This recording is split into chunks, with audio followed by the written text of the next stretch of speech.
سلام علیکم ګرانو دوستانو، نن به زه تاسو ته د کرکټ په هکله باندې یو څو تازه او ډېر مهم خبرونه درکړم چې خاص کر دغه دوه خبرونه به زه تاسو ته ډېر زیات مهم خبرونه درکړم چې دغه یو خبر خو د ایشیا کپ په هکله باندې یو ډېر غټ خبر راغلی ده. کوم ملګری په چینل کې نوي راځي ټول نه مخکې خو دغه چینل در سره سبسکرایب کړئ. نو اول خو به زه تاسو ته وایم چې تېره ورځ هم ظهیر خان په بیګ بیش لیګ کې ډېر زبردسته بولینګ د خپل ټیم لپاره ترسره کړ. زه به تاسو ته وایم چې ظهیر خان مسلسل ډول باندې په دوه لوبو کې یعنې دوه لوبغاړي موټ کړي دي او همدغسې یو لوبه کې 22 رنزه ورکړي ول او دغه تېره لوبه چې ترسره شوله دغه کې 19 رنزه ورکړي ول. ظهیر خان هم په بیګ بیش لیګ کې ډېر ښه ځلېږي، خو بل طرف ته به زه تاسو ته د نور احمد په هکله باندې وایم چې بیګ بیش لیګ د نور احمد لپاره بیخي ناکامه لیګ ترسره شوی دی، یعنې بیخي ورکې نه ده ځلېدلی. ځکه که موږ وګورو و لوبې ترسره کړي دي او صرف 3 لوبغاړي اوټ کړي دي او حالان کې رنزونه هم ډېر زیات ورکړي دي. اکونومي که موږ وګورو 8 اکونومي یعنې یو اوور کې 8 رنزه ورکړي دي چې په شلوریزه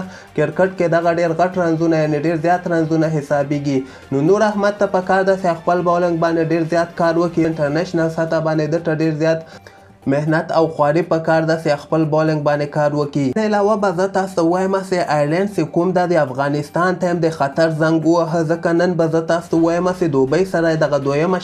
50 اوریزه لوبه ترسره شوله چې دغه لوبه یې ورنه ډېر په اسانۍ سره ګټلې ده. زه به تاسو ته وایم چې په دغه لوبه کې آیرلینډ اول بیټینګ ترسره کړ، 209 رنزه ټارګټ یې دوبۍ ته ورکړی ده، خو دوبۍ به زه تاسو ته وایم صرف 114 رنزه یې کړي دي او همدغسې ټول لوبغاړي اوټ کړي دي ورته آیرلینډ ټیم، یعنې په 112 رنزو باندې آیرلینډ دغه 50 اوریزه لوبه ګټلې ده. نو دغه نه معلومیږي چې آیرلینډ ډېر سخت جدي ده او د دوی کپتان دا خبره هم کړې وله چې دغه وار ته به موږ افغانستان پرېنږدو چې موږ نه دغه لوبې وګټي، ځکه ده دا خبره کړې چې دغه لوبې د موږ لپاره ډېر زیات مهمې دي او موږ رشید خان مجیب زدران او د افغانستان محمد نبي ته یو خاص پلین هم نیولی ده چې هماغه پلین په حساب به موږ دوی سره لوبې ترسره کوو او موږ به کوشش کوو چې افغانستان نه دغه سیریز وګټو. نو افغانستان باید دغه د آیرلینډ لوبې جدي واخلي او ورسره مکمل ډول باندې هغه ښه لوبغاړي په 11 لوبغاړو کې واچوي چې آیرلینډ نه دغه 3 واړه 50 اوریزې لوبې وګټي، ځکه ډېرې زیاتې مهمې لوبې د افغانستان لپاره هم دي.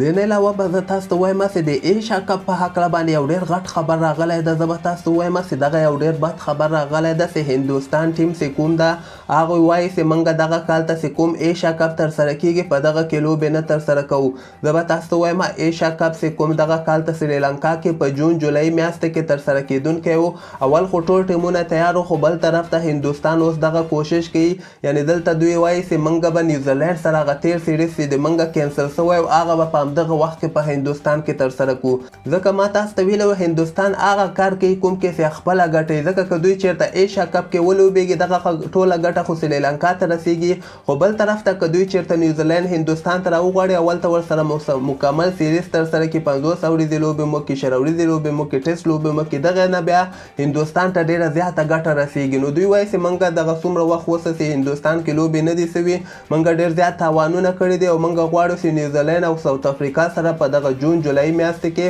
سیریز ترسره کړو. نو که چېرته هندوستان په ایشیا کپ کې نه وي نو بیا مشکله ده چې دغه کال ته هم ایشیا کپ ترسره سي. نو دغه یو ډېر بد خبر ده د ایشیا کپ په هکله باندې نن دغه خبر راغلی و، نو ما غوښتل چې تاسو سره یې شریک کړم.